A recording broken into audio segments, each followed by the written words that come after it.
ভাৰতবৰ্ষৰ ৭৮ সংখ্যক স্বাধীনতা দিৱসক লৈ সমগ্ৰ দেশত জনসাধাৰণৰ মাজত ব্যাপক উৎসাহ উদ্দীপনা পৰিলক্ষিত হৈছে। স্বাধীনতা দিৱস উপলক্ষে প্ৰধানমন্ত্ৰী নৰেন্দ্ৰ মোদীৰ আহ্বান মৰ্মে দেশজুৰি ঘৰে ঘৰে ত্ৰিৰংগা পতাকা কাৰ্যসূচী অব্যাহত আছে। এই কাৰ্যসূচীৰ অংশস্বৰূপে আজি ভাৰতীয় জনতা যুৱ মৰ্চাৰ উদ্যোগত ওদালগুৰি চহৰত বিশাল ত্ৰিৰংগা বাইক ৰেলী অনুষ্ঠিত কৰা হয়। ওদালগুৰি জিলাৰ বিজেপি সভাপতি সুনীল বসুমতাৰীয়ে এই বাইক ৰেলীটোৰ শুভাৰম্ভ কৰে। গুলমাগাঁও হাইস্কুল খেলপথাৰৰ পৰা আৰম্ভ হোৱা বাইক ৰেলীটো ওদালগুৰি চহৰৰ মাজেৰে পৰিভ্ৰমণ কৰাৰ অন্তত স্থানীয় দুৰ্গা পূজা মণ্ডপত সামৰণি পৰে। এই ত্ৰিৰংগা বাইক ৰেলীত বিশিষ্ট সমাজসেৱক মিনান মুছাহাৰীৰ লগতে জিলাখনৰ বহু বিশিষ্ট লোকে অংশগ্ৰহণ কৰে। আজি আমাৰ এই ভাৰতীয় জনতা পাৰ্টি যুৱ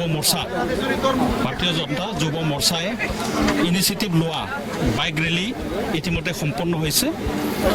এইটো এজ এ পাৰ্ট অফ আমাৰ হৰ ঘৰ তিৰংগা যোনটো বিজেপিয়ে গোটেই ভাৰতত অৰ্গেনাইজ কৰি আছে।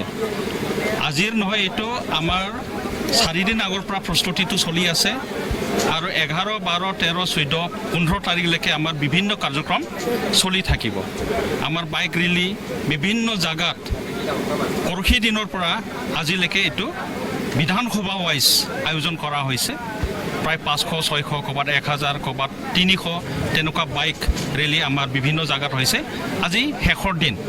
আজি এই শেষৰ দিনত আমাৰ ওদালগুৰি জিলাত 4টা বিধানসভা সমষ্টিত এইটো আয়োজন কৰা হৈছে। বিধানসভা সমষ্টি ৱাইজ কিছুমান জাগাত আমাৰ হোৱা নাই, তাত MCLA কনষ্টিটুৱেঞ্চি হিচাপে হৈছে। সেইকাৰণে আমাৰ টোটেল 4টা প্ৰগ্ৰাম হোৱা ঠাইত আমাৰ গোটেই 6টা বাইক ৰেলী আজি সম্পন্ন হৈছে। তাত খুব আমাৰ অকল যুৱ মৰ্চা নহয়, আমাৰ ভাৰতীয় জনতা পাৰ্টিৰ কাৰ্যকৰ্তা অকল নহয়, বিভিন্ন সংগঠনৰ ইয়াত যোগদান কৰি আছে। তাত আমাৰ বিজেপিৰ কোনো পতাকা লৈ পেলাই আমি যোৱা নাই, বিজেপিৰ কোনো শ্লোগান আমি তাত দিয়া নাই। আমাৰ মাত্ৰ শ্লোগান হৈছিলে ভাৰত মাতা কি জয় আৰু বন্দে মাতৰম।